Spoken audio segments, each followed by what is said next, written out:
And today we're talking about generosity.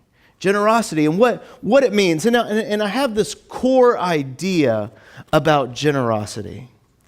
And that core idea is one that we've been talking about pretty much this whole sermon series. We brought it up.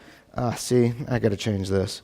We brought it up a couple of weeks ago when we talked about that God is light. Right here, 1 second. Let me take care of this. I need to make it so my phone doesn't fall asleep on me. All right. So we talked about how God is light, and sometimes we choose the darkness in our own lives, right? But God is bringing us His light. He's bringing us light into our own worlds and existences. And then last week, evangelism was kind of the same way, where we're bringing other people that light, but we're realizing that we ourselves, that God has brought us light first, and we can share that light with all these people around us. And today, generosity is the same way, is that we realize that we are good, that we are fine, that faith in salvation in Jesus is this fundamental idea that we are fine, that we are good. On Thursday, some of us had the opportunity to go see a Luther movie. It was a PBS documentary, and we got to see it in the theater together, and I dressed up like Luther. I should have put my picture of me and how I was dressed up like there. I didn't have the haircut. I didn't touch that. Like that was, like I would have been all bicked today then, and I can't imagine I look good with a shaven head. Like that's just, I don't know. But what I found out interesting about that movie, and also, if you wanted to see that, because it was sold out, if you wanted to see that and you didn't get the opportunity to, tell me, and I can tell you how to get it, or we could even show it here, because I have it. So like we could even show it here if you would like. So just let me know. Talk to me, and we can see what we can do with that. But this thing centers around this idea, and I thought it was very interesting because we're talking about generosity today, and that's what the idea in that film was about.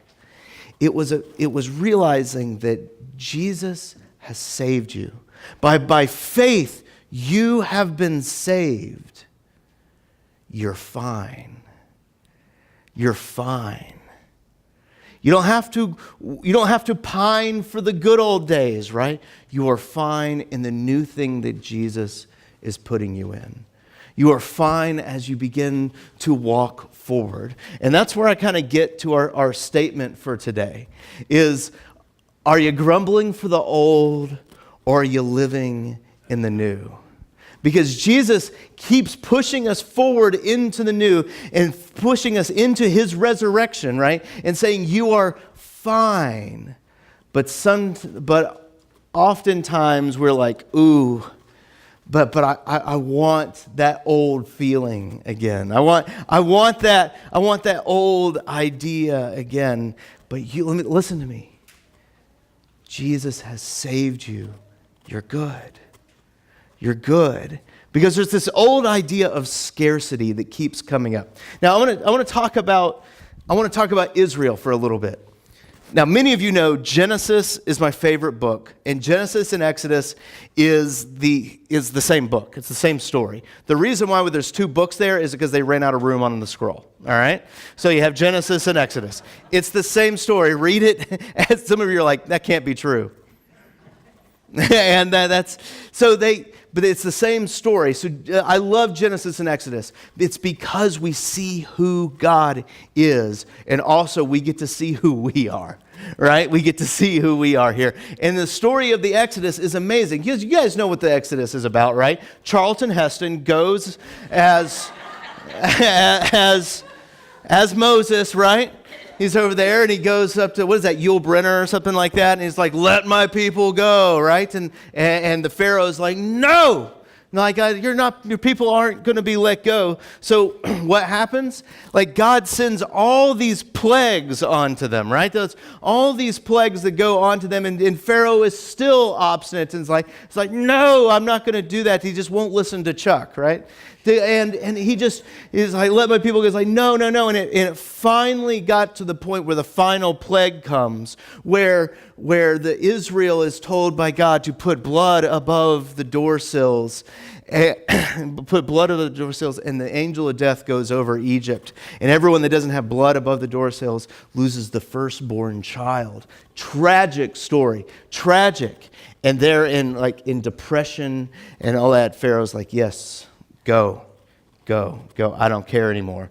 The problem is they get about a day out and Pharaoh begins to care again, and he starts chasing after them with chariots and all of that. And we get up to the point where God's people are crossing the Red Sea. They get up to the sea, and they're like, we're doomed. Pharaoh's coming, all that stuff. We're doomed over there. And then God parts the sea, right? And they walk through it on dry ground with sea on both sides. And they get to the other side, and Pharaoh's chasing after them, and then the sea collapses over them, and there's all these joyous songs of them on the banks of the Red Sea. And one of them, it's found in Exodus 15, verse 21. It's Miriam's song, "Sing to the Lord, for he has triumphed gloriously. The horse and rider have been thrown into the sea." Right? Like that's, all these amazing things happened, right? Charlton Heston saved the day, right? No, God ripped. This is my favorite way to talk about Exodus, and we're going to talk about it more during the Christmas season a lot. But God ripped his people out of slavery. He ripped them out of there. It couldn't be attributed to any Pharaoh. It couldn't be attributed to Moses. It couldn't be attributed to anything but God. That's how it fell. And he pulled them out, and he has saved them. And they are even singing, "Sing to the Lord, for he has triumphed gloriously. The horse and rider has been thrown into the sea." Now watch this. It's not but 10 verses later in the story. 10. So it'll slow down. That's how far, right? How far? "And the whole congregation of the people of Israel grumbled against Moses and Aaron." They're grumbling against Charlton Heston here. These are things that are not wise movements, right? They're grumbling against Moses and Aaron in the wilderness. "And the people of Israel said to them, 'Would that we have died by the hand of the Lord in the land of Egypt, when we sat by the meat pots and ate bread to the full. For you have brought us out to the wilderness to kill us, this whole assembly, with hunger.'" What are they saying there? Listen, they are just on the other side of this, right?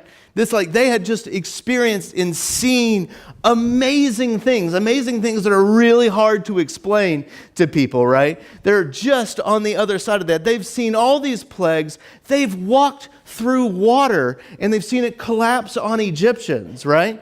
They have seen this happen. And they're just on the other side of it, and they're like, as soon as they feel a little bit of hunger, right? It's like when you were a kid and you were hungry on the road trip, and you saw the Golden Arch. Maybe McDonald's didn't exist when you guys were kids, right? Yeah.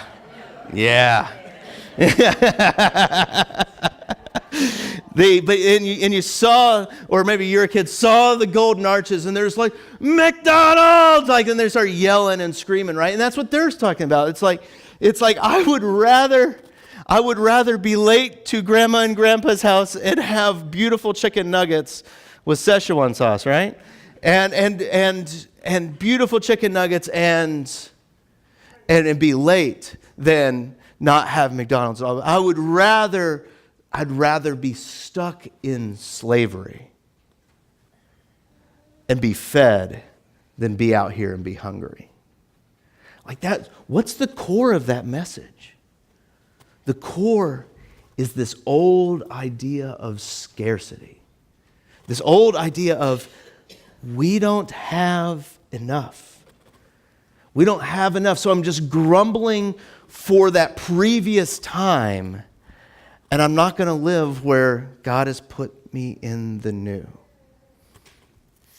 Just a quick little aside. I love the Exodus story because it kind of blows up like American Christian thinking. Because a lot of times we're like, just believe in Jesus and your life will be all hunky-dunky, right? Well, God saves them from slavery and they wander around in the wilderness for 40 years. It's not the best model for like, come and everything's great. But there's parts of that are true, that you can wander through the wilderness. But God has put you on that path, and he's bringing you to the new, and he will provide everything for you. The same God who can commission Charlton Heston to play Moses,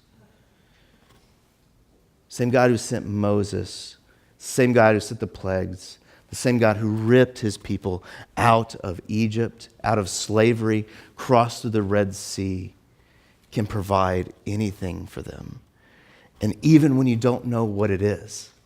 Because in that story of the Exodus, it's this amazing story where they start grumbling, and in the midst of their grumbling, God gives them something that they have no idea what it is.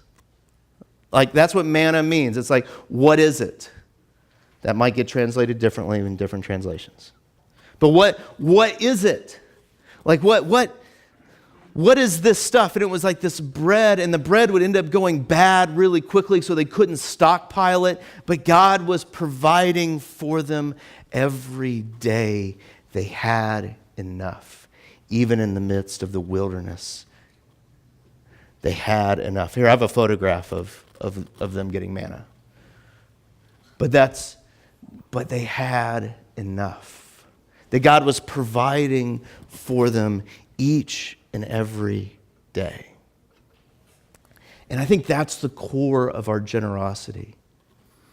It's the core to our own faith that says down deep inside of us, am I good? Not like good like in a good or evil sense, but am I good like I'm all right? Because Jesus comes and he says, you're good. You're fine. You're forgiven. That you are filled to overflowing. When Judy just read our Colossians lesson, it talks about the fullness of God, that he is constantly filling us to overflowing. And that we may not feel that all the time. We may not feel that we always have enough, that we need more and more and more. We may not feel like that, but even in that feeling, even in that grumbling that we may do for that, God still provides for you and for us. I also love the call of the disciples here. Is that I read Matthew in the gospel lesson because I wanted that follow me type of thing, language in it. But in the Luke gospel account, Jesus is walking along the shore and he sees some fishermen, Simon Peter and the boys, and he sees them and he says, is like, you guys catching anything? And they're like, nah, it's been a bad day. And he's like, cast your net on the other side, of which I bet they were thrilled about that. And probably was thrown, that net was probably thrown in the water. Now, it doesn't say this in the scripture. I'm kind of reading into it. But it was probably thrown in the water so that Peter could throw it down and then look Jesus right in the eye. This guy who he doesn't know from anybody, right? And it's like, see, nothing, right? That's just kind of how I see it. And he throws it in the net, and the net comes back full of fish. And what do? They throw down their nets, and they start following him. They start following him.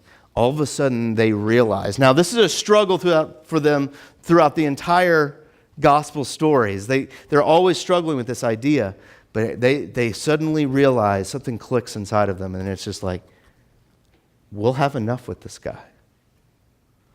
We'll have enough.